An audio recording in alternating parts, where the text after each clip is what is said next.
Hello friends, B plan में आपका स्वागत है। मैं पारुल वर्मा आज आपको गोल्ड इन्वेस्टमेंट के बारे में बताऊंगी कि गोल्ड में हम किस तरीके से इन्वेस्ट करें तो हमें बेनिफिट होगा।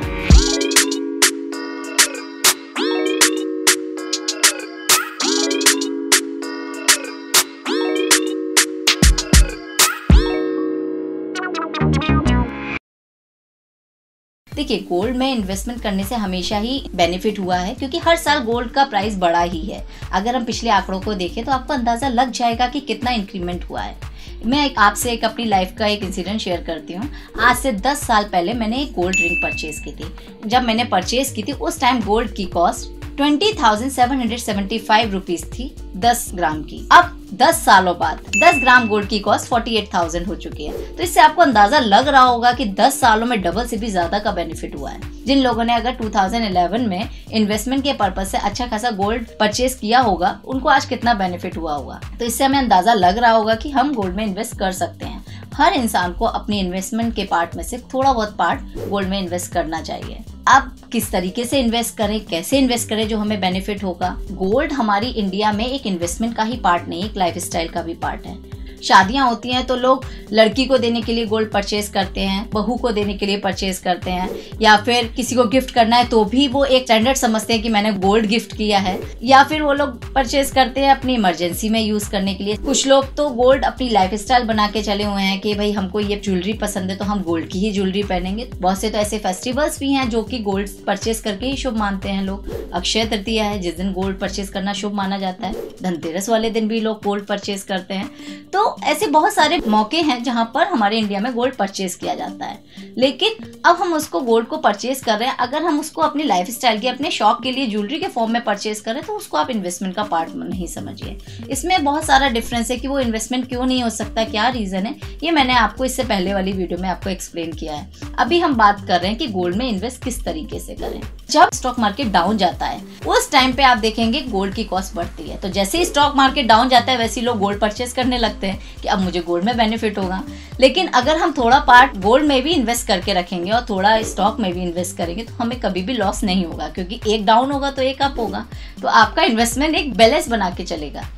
अब किस तरीके से इन्वेस्ट करना चाहिए। गोल्ड में 5 तरीके होते हैं इन्वेस्ट करने के लिए। पहला होता है फिजिकल गोल्ड के फॉर्म में, दूसरा डिजिटल गोल्ड के फॉर्म में, तीसरा gold ETF, fourth gold mutual fund, fifth gold sovereign gold bond. आज मैं आपको फिजिकल एंड डिजिटल गोल्ड के बारे में बताऊंगी क्योंकि मुझे सबसे अच्छा लगता है डिजिटल गोल्ड। अब वो क्यों लगता है ये मैं आपको एक्सप्लेन करूंगी, हो सकता है आपको भी पसंद आए।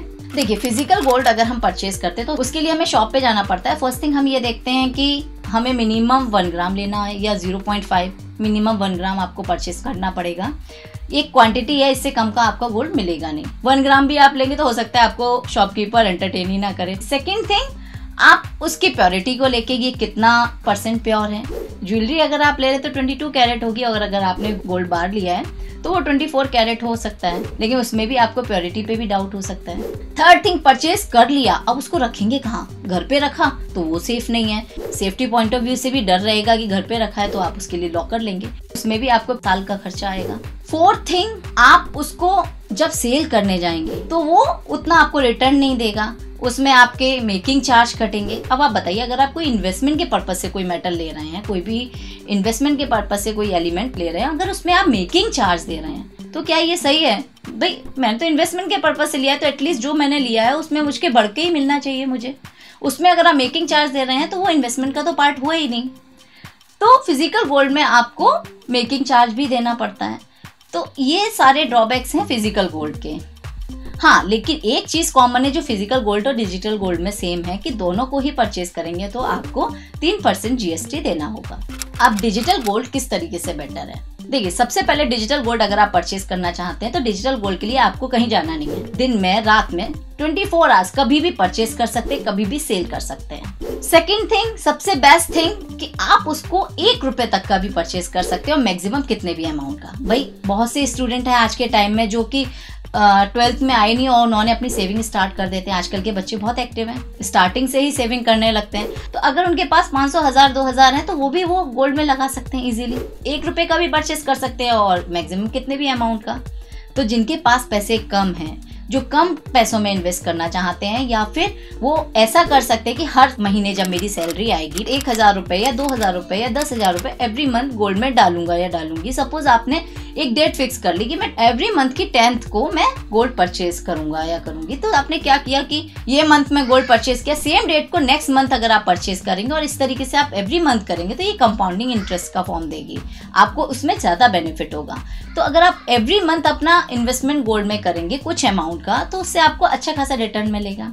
तो डिजिटल गोल्ड में आपको ये इजी रहेगा कि आप कितने भी मिनिमम अमाउंट का ले सकते हैं।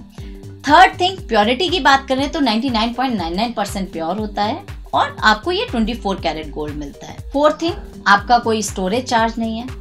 फिफ्थ थिंग, कोई मेकिंग चार्ज नहीं है, आपका गोल्ड कंपनी के पास सेफ है। तो इसमें काफी सारे बेनिफिट्स हैं as compare to physical gold के, कि अगर आप डिजिटल गोल्ड से परचेज करेंगे तो आप किसी भी टाइम कितने भी अमाउंट का बिना मेकिंग चार्ज दिए और बिना सेफ्टी की टेंशन के आप उसको परचेज कर सकते हैं। अब आपको परचेज कैसे करना है, इसके बहुत सारे ऑप्शन हैं। आप गूगल पे से परचेज कर सकते हैं, पेटीएम से परचेज कर सकते हैं, फ्री चार्ज से परचेज कर सकते हैं, आप स्टॉक से कर सकते हैं, आप कोवेरा से कर सकते हैं, ग्रो ऐप से कर सकते हैं। तो ऐसे बहुत सारे ऑप्शंस हैं। अब ये आपके माइंड में आ रहा होगा कि ये कैसे परचेज होता है अगर मैंने गूगल पे से लिया, क्या है। तो इंडिया में 3 कंपनीज हैं। एक है MMTC पैम्प। MMTC पैम्प एक ज्वाइंट वेंचर है, MMTC गवर्नमेंट ऑर्गेनाइजेशन है और पैम्प एक स्विस कंपनी है। तो इन दोनों का ये जॉइंट वेंचर है और ये अच्छी कंपनी है। सेकंड ऑगमोंट और थर्ड सेफ गोल्ड, ये 3 ही कंपनी है इंडिया में जो कि डिजिटल गोल्ड को स्टोर करके रखती हैं। अब आप किसी भी प्लेटफॉर्म से गोल्ड को परचेज करेंगे, अलग अलग ऐप में अलग अलग ये तीनों कंपनी में से कोई भी एक कंपनी ज्वाइंट होगी जिसके थ्रू आप गोल्ड परचेज कर सकते हैं। कैसे परचेज करना है, किस तरीके से करना है, इसके लिए मैं आपको नेक्स्ट वीडियो में एक्सप्लेन करूंगी। आई होप आपको ये वीडियो पसंद आया हो। अगर आपको ये वीडियो पसंद आया है तो इस वीडियो को लाइक कीजिए, शेयर कीजिए और इस चैनल को सब्सक्राइब कीजिए।